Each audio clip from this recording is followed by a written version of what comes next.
Hey everybody, it's Ultimate Carts here, and today we're going to be doing a short video on your basic winter storage. We're going to start with gas carts, and for the most part there's only two concerns that you may have to worry about with a gas cart over the winter time. One is your fuel and the other is your starter battery. As far as your fuel is concerned, normally we just recommend getting some fuel stabilizer. It only takes maybe 2 ounces and it'll prevent your gas from going bad over prolonged storage. Now as far as your battery is concerned, all you really need there is a 12-volt maintainer. You can get either one of these products at any hardware store or auto store. Okay, so up next we have electric golf carts. Now with the electric golf carts, we normally recommend that you store either the cart or the batteries inside in a warm spot.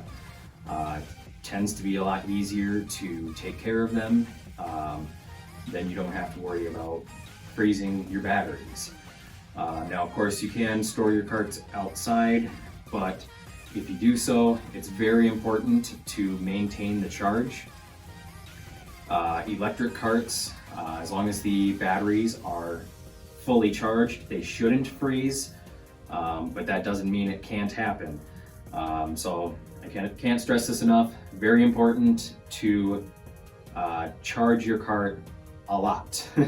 With carts being stored inside, it is still equally important to check the charge on those as well.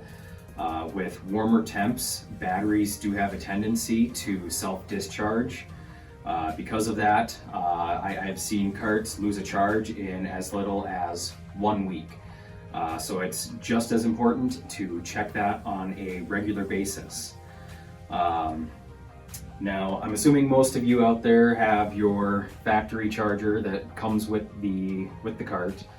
Now, these carts or these chargers, they once they reach a full charge, they will shut off. They will not re-engage. You will have to physically unplug them from the cart and plug it back in before they will start again.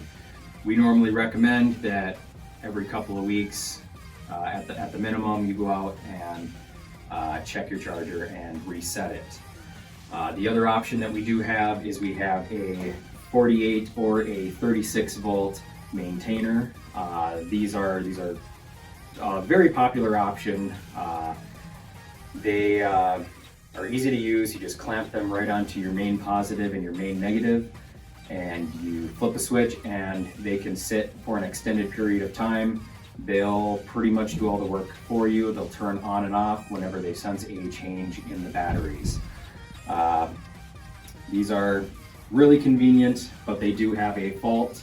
The biggest issue with them is if you put them on a cart that is outside in the cold, what will happen is this charger will stay active for too long. And the reason for that is cold batteries take a lot longer to charge. This charger will basically stay on for way too long, and it can basically cause the water in your batteries to evaporate. It won't take a charge properly anymore, and it can do a lot of damage to your batteries. So you do have to be careful when using these on a cart outdoors. I would recommend keeping a very close eye on it.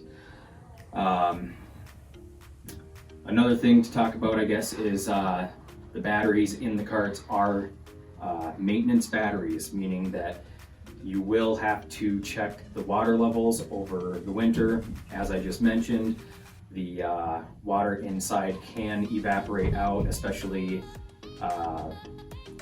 with frequent charging. So it's very important to keep up with that over the course of the winter. So now we're going to head back into the shop, and I'm going to show you guys how to hook up one of these maintainers, and we're also going to go over how to fill up your batteries with water. So let's go.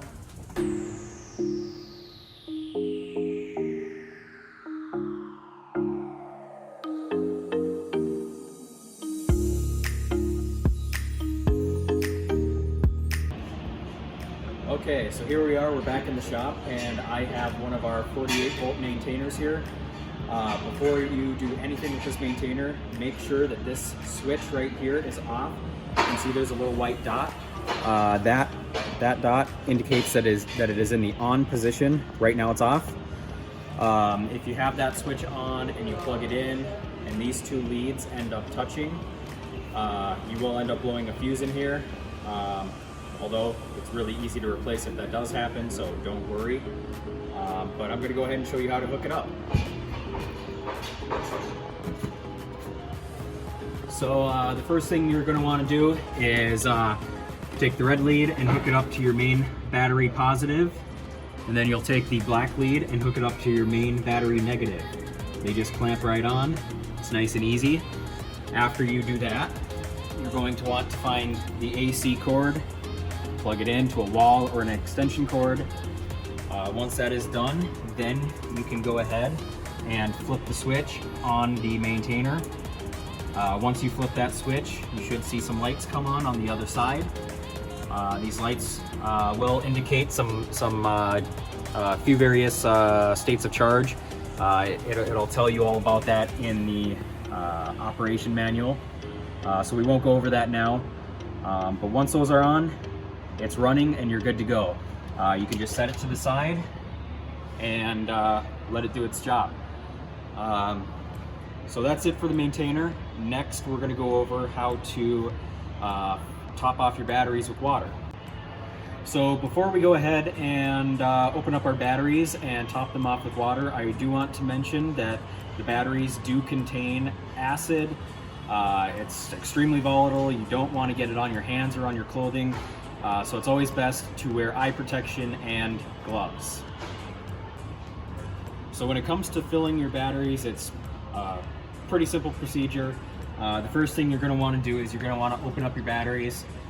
Most of the caps on top of the batteries are they either just pop off, you can just pull on them and they come off pretty easy, or some of them you'll twist them counterclockwise and they'll pull right off of there. So next I'm going to go grab a jug of water.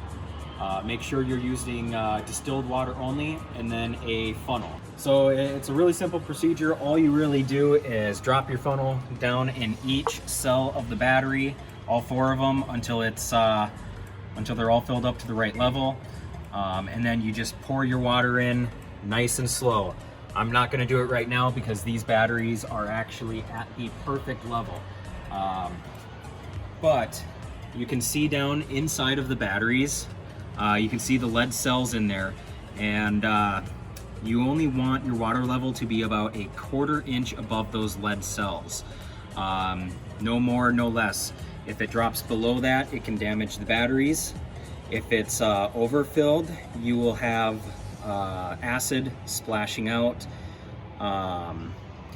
and when that happens, you'll end up with corrosion. These nuts on the posts can wear down. The acid will eat away at it, and your cables can loosen up, which will start melting things. Nothing good can come out of overfilling your batteries, so pay very close attention to the fill level. So you may be wondering how to identify your main positive and your main negative cables. It's actually a lot easier than most people think. The best way is actually just to look at your battery cables. Now, most of your cables on your batteries go from one battery to another. They'll connect between each post, each battery, and it's pretty easy to follow them throughout the cart.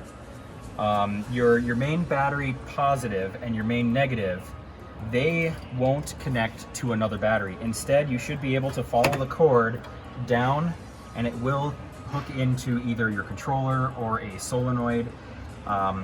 Like I said, pretty easy to identify. They're the only ones that don't go to another battery. Okay, so that pretty much concludes today's video.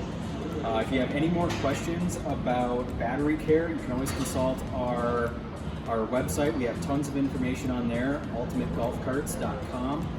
Otherwise, we will be coming out with another video on battery maintenance that will be coming soon, so keep an eye out for that, and have a great day.